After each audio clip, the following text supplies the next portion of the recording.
You have been an outspoken ambassador for the fight against poverty for so many years. How do you look upon the situation now that US aid is being taxed down by the actual US government? Very difficult question actually to answer because I mean the first steps that Mr. Trump took after his election is almost like an elephant in a glass store. It's difficult to judge because some of those steps were not in his initial program. You know, the other day talking with my dear friend Richard Gere in Madrid, he said to me that it was not in the program, so the people may has voted for something that is now increased. You know, it's bigger than it was in the election program. I don't know how this is going to finish. All I can do is just my little insignificant maybe participation, and I've been working with that for the last 15 years with one of the foundations, and then I have another one that is dedicated more to culture, to the theater, and that is the thing that I can do. And at the same time, I do really believe that culture and education is more necessary than ever. Because it seems that the people is more susceptible to be manipulated than before. Maybe we are living in a society that it just moves a little bit too fast, but not with the same depth. Not all the past times were worse. What are your hopes and feelings if you look on the current situation with peace in the world?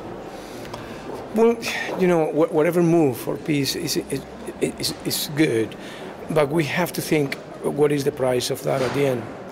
Because, you know, if you find peace based on instability in the future, maybe that is not a good idea. And so I think Europe has to be included. And it seems that in the last weeks, days, have been excluded, you know, in the participation of the peace, talking very specifically now about the war between Russia and Ukraine, and it would be interesting that Ukraine participated in those decisions too, and the European community. So, as we talk right now here, it seems that there has been a meeting in Paris.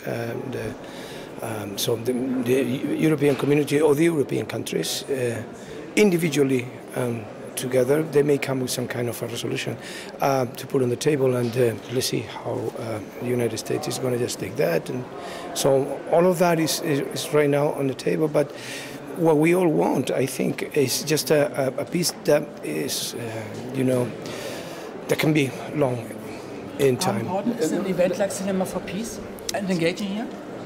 Yeah, well, you know, I mean, I've been, you know, in contact with the organizers of this for a long time. Basically, what I said to you at the beginning, you know, I have two foundations. One of the foundations, basically, what it does is we have been working for 15 years. The name of the foundation is Favors and Tears. We work with people, you know, in terminal cancer with palliative care. We work also, and that is in the aspect of solidarity. We work at the same time sending you know, students that they don't have means to study in the United States and Canada. We have been doing that for 15 years, around 50 to 40 students. They come out in different disciplines.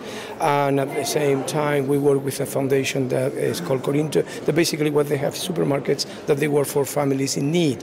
And so we have around 3,000 families right now that they go there with 10 euros.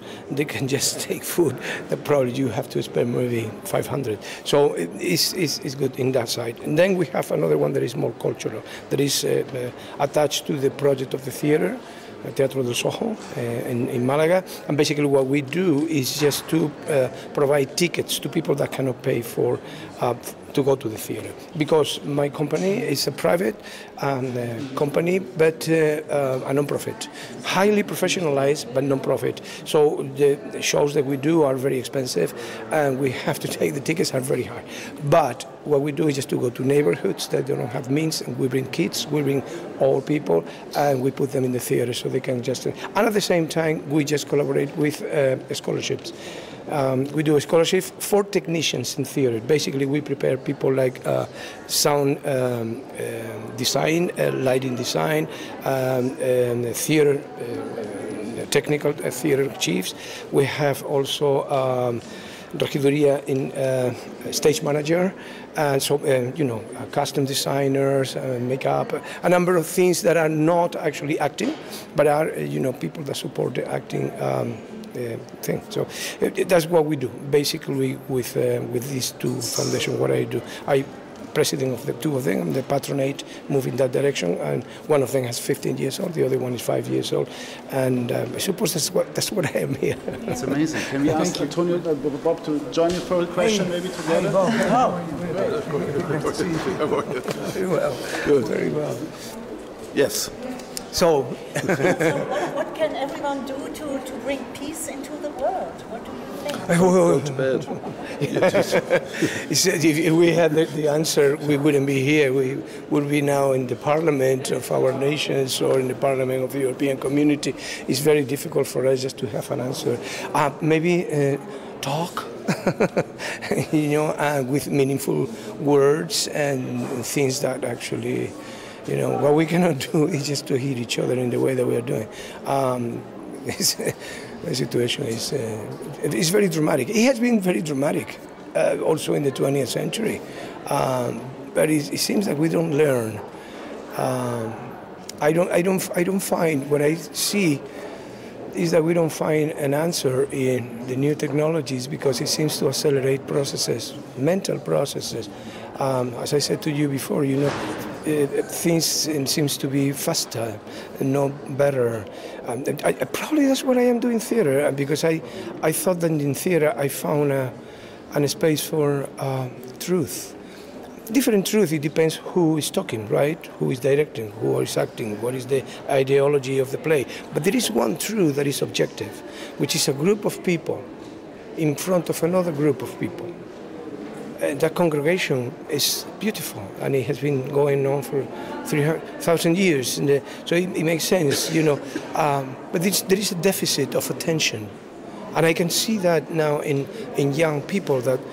And I am a victim of that too. Sometimes I discover that I am just passing, Instagram things, and I say, well, it's like popcorn. I cannot stop, it's being fed by that. And so I have to just, before I go to sleep, I say, no, I consciously have to stop it. And I say, no, I don't want to go there.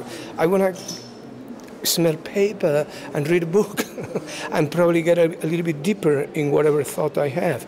So probably that is something that we are forgetting, and we are getting in more and more trouble. We are not totally conscious of the possibility of the human soul, because we are not living better. We are living faster. Mr. Banderas, I would have to take our gentleman to the inside because everybody's waiting. One question. So thank you so much. I'm a friend of Robert Rodriguez, like you. Yeah. Will you work with him together? What do you think? Maybe. I don't know. I did 8 movies with him. Yeah, I know. I don't know if we're going to. He sent a message. He sent a message for tonight. You're going to see it. Oh, really? Yes, come with me. Great. Come with me. See you later. Okay. So nice. Thank you. Bye.